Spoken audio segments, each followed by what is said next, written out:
Thanks for joining us for CBN NewsWatch. I'm Brody Carter.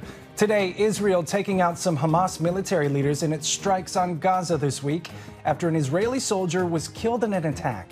And Prime Minister Benjamin Netanyahu making it clear Israel retains the right to strike back if attacked. Hurricane Melissa roaring through the Caribbean after devastating Jamaica with massive flooding and high winds. We'll bring you a closer look. And Democratic Socialist Zohran Mamdani is a frontrunner in the race for mayor of New York City. Now, what does he really believe? Is he a leftist, an Islamist, or something else entirely? We'll hear from former Muslim and author of the book, Islam, Israel, and the West. And as America approaches its 250th anniversary, President Trump wants the nation to recognize its dependence on God. It's part of an effort that he's launched called America Prays. We'll tell you what it's all about, those stories and more today on NewsWatch. This is CBN NewsWatch. Well, we begin in the Middle East, where Israel says it eliminated some Hamas military leaders in Tuesday's airstrikes, including some involved in the October 7th terrorist attacks inside Israel. Israeli Prime Minister Benjamin Netanyahu visited U.S. troops at a base in southern Israel Wednesday, saying the shared goal with the United States is to create a different Gaza that no longer poses a threat to Israel. He stretched that Israel has the ability to act in Gaza. Israel says Netanyahu informed President Trump of those strikes before they were launched. Israel attacked Hamas positions after an Israeli soldier was killed in a sniper attack. Our CBN News Middle East Bureau Chief Chris Mitchell is with us now live. And Chris, Israel says the ceasefire is holding for now, but Netanyahu making it very clear that Israel has the right to strike back. So does the Israel military expect more battles with Hamas? I think they do, Brody. In fact, Israel Defense Minister Israel Katz said that they had a comprehensive plan to go back and actually retake Gaza if need be. But right now, they seem to be employing what they would call the Hezbollah model. What happened after the ceasefire against Hezbollah in southern Lebanon last year, they reserve the right to strike out any violations of the ceasefire. And they've been doing that almost on a daily basis in Lebanon. And now I believe that in Gaza, they will reserve the right to attack any violations by Hamas of the ceasefire. And they have eliminated, several dozen terrorists because of that. But I think I think we can expect, Brody, this on a regular basis. Anytime Hamas violates the ceasefire, I think you're going to have a robust response by Israel and the IDF. A constant reminder to pray for the peace of Israel. Chris, what can you tell us about the Hamas members who were taken out in Tuesday's strike? Well, it was a pretty dramatic strike right now. They had two battalion commanders that were eliminated, two deputy battalion commanders that were eliminated, about 30 terrorists in all, and one in particular that was involved in the October 7th massacre in 2023. Remarkable that Israel is being able to track these terrorists all the way from October 7th to today and eliminate them. And I think that was a pretty robust strike against many of these Hamas leaders that obviously were probably gathered together in some sort of bunker. But this is pretty another strike against the Hamas leadership. However, Brody, they just keep coming. Many times they have replenished many of their fighters throughout this two-year war. But I think we can expect to see more strikes by the IDF as Hamas continues to violate the ceasefire. Even the Qatari deputy prime minister admitted that Hamas was violating the ceasefire in some measure. So you don't expect this ceasefire to hold its stance? It's shaky at best, is that right? It's very shaky, Brody. I don't think it will last, and I think Hamas actions from the very beginning of the ceasefire, talking about the fact that they're not going to disarm, like the phase 2 of this 20-point plan says they should. They also believe that they're going to have some sort of role into the post-war Gaza. So I don't think many people in Israel expect that this ceasefire will hold in the long term based on the history of what Hamas has been doing to either violate the ceasefire or have a whole different attitude towards what the ceasefire means. Many times, Brody, they just talk about this as what they call a hudna, which is a temporary ceasefire so they can replenish, rearm, and then plan their next attack against Israel. So a whole different way of how Hamas looks at this ceasefire, and Israel and the United States. Of course, that makes sense. The focus has obviously been on Hamas in the last few months, but is Israel still dealing with Hezbollah to the north? Yeah, and as I mentioned, the Hezbollah model, Brody, is something that Israel has been employing ever since the ceasefire. Any violations they see by Hezbollah, they've been attacking, and almost on a daily basis. It's not well reported in the news a lot, but the Hezbollah infrastructure, any operatives that are working there to rearm and regroup in southern Lebanon has been attacked on a nearly daily basis. So I think that that is something they want to make sure that that Hezbollah doesn't rearm and pose a threat to Israel's northern border. In fact, there has been talk of maybe the IDF would actually go in southern Lebanon and really take over many of these Hezbollah positions. The idea was that the Lebanese army could go in there and do that, but it doesn't look like they're strong enough, and so it might be left up to the IDF to go back into southern Lebanon to eliminate this Hezbollah threat, perhaps once and for all. It seems we have 30 seconds left. Do you have any concerns that Hamas could be recruiting more fighters after these recent strikes? I think they do that on a daily basis, Brody. That's what they do. They've done this since October 7, 2023.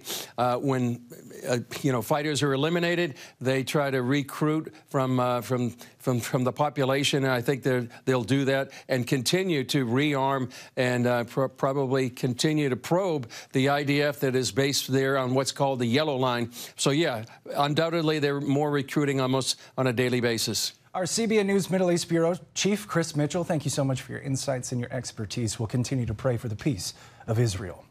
We're turning closer to home. Hurricane Melissa, dubbed the storm of the century. It's continuing to trek its way through the Caribbean. Melissa slammed into Jamaica as a Category 5 hurricane, packing winds up to 185 miles per hour, the strongest storm on record to ever hit the island. Across the Caribbean, at least 30 people are confirmed dead. Melissa also pummeled Cuba and Haiti before hitting the Bahamas overnight. And now downgraded to a Category 1 storm, it's headed in the direction of Bermuda. CBN's Jenna Browder has this report. The deadly storm took at least 8 lives in Jamaica. New images show the devastation. Communities underwater, roads blocked, homes destroyed, and more than 70% of the island without power. The storm came ashore Tuesday with 185-mile-an-hour winds, stronger than Hurricane Katrina. Jessica Pope was vacationing on the island with her husband Shelley when the storm hit. She spoke with CBN's Faith Nation. Every inch of the ground counts. It's just decimated. We can't leave the resort. I don't know what it's like outside of here. I imagine it's just awful.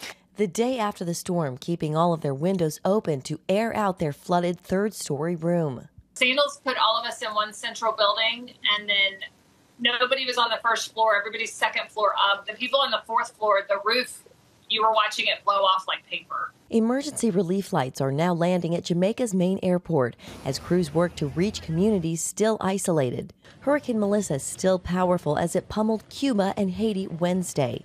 In Haiti, at least 25 people are dead, most of them when flooding devastated a southern town. In Cuba, 700,000 people are still in shelters. Overnight, the storm hit the Bahamas. Now downgraded to a Category 1, it's still on the move, headed in the direction of Bermuda. CBN's Operation Blessing is preparing to deploy teams to Jamaica, packing food, water, hygiene kits, solar lamps, and water purification systems. Diego Traverso, Operation Blessing's Senior Director of Global Disaster Response, is scheduled to arrive on the island today. Our team, global response team, is coming together, traveling from all over the world, from the U.S., getting supplies together, packing packages for the families that are going to be affected by this horrific, catastrophic hurricane. And the U.S. military is sending a team to Jamaica to assess the damage. The State Department has also deployed dozens of disaster relief workers. Jenna Browder, CBN News. Well, stay tuned. Some U.S. elections coming up next week. In New York City, Democratic Socialist Zohran Mamdani is a favorite to become the next mayor. But Is he a leftist or an Islamist or something else entirely? We'll hear from a former Muslim when we come back.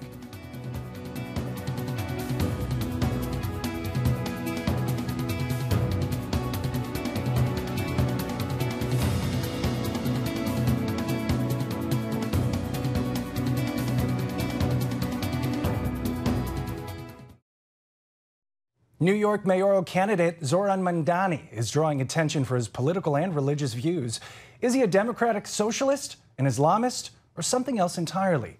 Appearing on this week's episode of The Global Lane on the CBN News Channel, former Muslim and author of the book Islam, Israel, and the West, Danny Burawi suggests that Mamdani revealed his true nature when he refused to condemn jihad and the globalized intifada. In the West, jihad is hiding under the radical left ideologies, the same agendas, the same Islamic jihad is being rebranded in the West. But of course, they are capitalizing on the momentum that the radical left ideologies have acquired in the past few decades. So I'm concerned because Zohran Mamdani, when he, for example, endorsed globalized the intifada and he refused to condemn globalized the intifada, if a communist is saying that word, then probably he's what he means is the communist revolution. However, if you're a Muslim and you say globalize the intifada, then what I hear is Khaybar, Khaybar ya Yahud. For those who don't understand what Khaybar means, it is that chant, the battle cry that has been repeated by Hamas, the Islamic Jihad, for a very long time. And it's about the Battle of Khaybar, or the tribe of Khaybar that Muhammad massacred and forced out of their homes in Al-Madinah. So with this attitude, with this world view, with this belief about the Jews, about Christians, the infidels, I am very concerned about the future of New York City. When questions about his honesty, his Islamic faith arise, he and his supporters claim that the questioners are Islamophobic. One notable instance was when this issue was featured on the cover of the New York Post. Recently, Mamdani met with Imam Siraj Wahhaj, who is an unindicted co-conspirator in the 1993 World Trade Center bombing. And Mamdani pointed out that no one had raised concerns when New York City mayors Bloomberg, de Blasio, or Adams met with Wahhaj. Is Mamdani being treated unfairly because of his Islamic faith? Absolutely not. I want your audience to hear this, and this is very important. Mamdani's father, in his book, he accused the United States of America to be responsible for 9/11. He almost embraced the same view of the Iranian regime of the West, the great Satan. America is the great Satan. He considered suicide bombing to be a legitimate political action. So when Zohran Mamdani grew up in that environment with that father, you could imagine what does he think about the United States, or how does he see the world. But there's one more thing I want your audience to understand. Muslims, because of the cognitive dissonance that Islam creates, because Islam always accused the enemies of Allah to be evil, to be corrupt, to be this and that, they always have to find proof, to find evidence, to justify the hatred toward the enemies of Allah. And they found the treasure in the radical left ideologies, post-colonialism, and all of this, the school of thought that demonized the West. Now it's being embraced by Muslims, and they are using it to justify their religious sentiments. He believes the same thing that jihadists believe about the West. However, he is using the rhetoric and the terminologies of the radical left in order to justify what he wants to do. Seems that true Islamic principles are often viewed as incompatible with socialism and communism, but during campus protests, we observed individuals from the LGBTQ+ community, lesbians, gays, transgender people, expressing support for Hamas.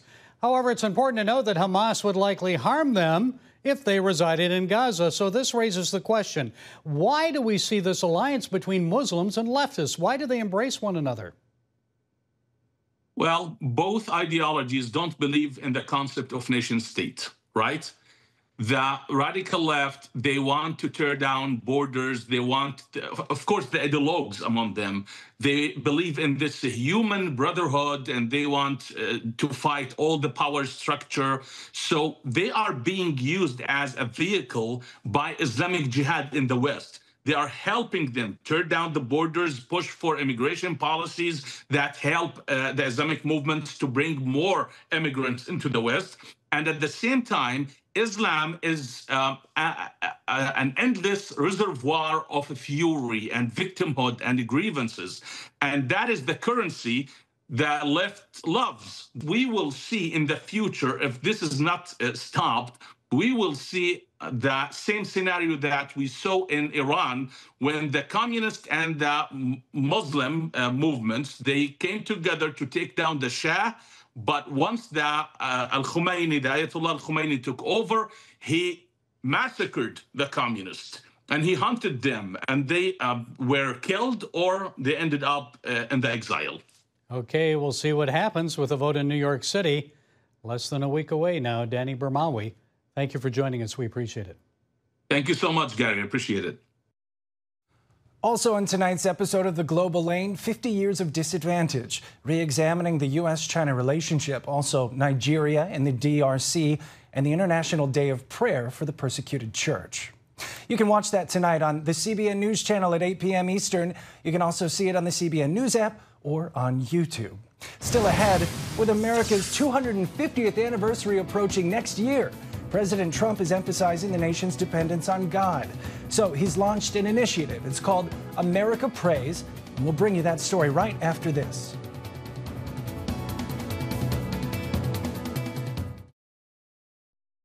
As America nears the 250th anniversary of its founding, President Trump wants the nation to recognize its dependence on God. As part of that effort, he launched America Prays, an initiative emphasizing the enduring role of faith in this country's identity. CBN senior White House correspondent Kelly Wright brings us this story. America was founded on faith, as we know, and I've been saying it for a long time. And when faith gets weaker, our country seems to get weaker. When faith gets stronger, as it is right now, we're having a very good period of time. Throughout his second term, President Trump has made clear his belief that America needs God. In that spirit, he's established the White House Faith Office, Task Force on Anti-Christian Bias, and Religious Liberty Commission. White House cabinet meetings begin with prayer. It's also a privilege, Father, to be in your presence. And now the president is urging Americans to extend that practice nationwide. We're dealing, as you know, with all of the different, and not just evangelicals, Christians. We're dealing with lots of different faiths, religions. And I felt for a long time that, if a country doesn't have religion, doesn't have faith, doesn't have God, it's going to be very hard to be a good country. The goodness of God. The White House is encouraging people to form prayer groups, pray daily over specific issues, and participate in online prayer communities. Agriculture Secretary Brooke Rollins and Dr. Ben Carson, co-chair of the Religious Liberty Commission, support the president's call. We all just believe we're called for a time such as this. We believe that we're fighting for the soul of America, but also fighting for what's good and right, fighting for our God. And so this president's next step of having prayer and services as a part of that as we celebrate America at 250. I'm just so proud to be a part of this team every single day. The America Prays initiative involves a wide range of churches, ministries, and organizations, and it partners with digital platforms such as Pray.com. We are complex beings. We're not just the physical aspect, it's the mental aspect and the spiritual aspect that makes us different from other creatures. We need to recognize that in all of our policies. And remember that America didn't become great by accident. It was because of the policies, the Judeo-Christian values that we live by. And look what's happened as we begin to throw those things away. Instead of love your neighbor, cancel your neighbor. Those are not good things. So it's good to have a government that actually realizes that. President Trump describes America Prays as an invitation for all to unite in prayer for the nation's strength peace and prosperity. Supporters say the effort can lead to healing our divided country by embracing the founders' appeal to be one nation under God, united in the pursuit of unity and peace. At the White House, Kelly Wright, CBN News. A wonderful reminder to love your neighbor. And we will have an encouraging word for your day ahead when we come back. Welcome back, and now a quick word of encouragement for your day. It comes from Psalm 18, verse 28. You, Lord, keep my lamp burning. My God turns my darkness into light. As the days grow shorter and we fall out of daylight saving time, remember this, that even in the dark seasons, the Lord is our lamp. He guides each of our steps. His light doesn't depend on the sun. It's steady, constant, and always near. All we have to do is stay close to His light. That's going to do it for us here at CBN NewsWatch. Remember, you can find more of our news programming on the CBN News channel anytime online with cbnnews.com. You can also tell us what you think by sending us an email, newswatch@cbn.com, or talk to us on Facebook, Instagram, X. We hope you'll join us next time. Have a great day.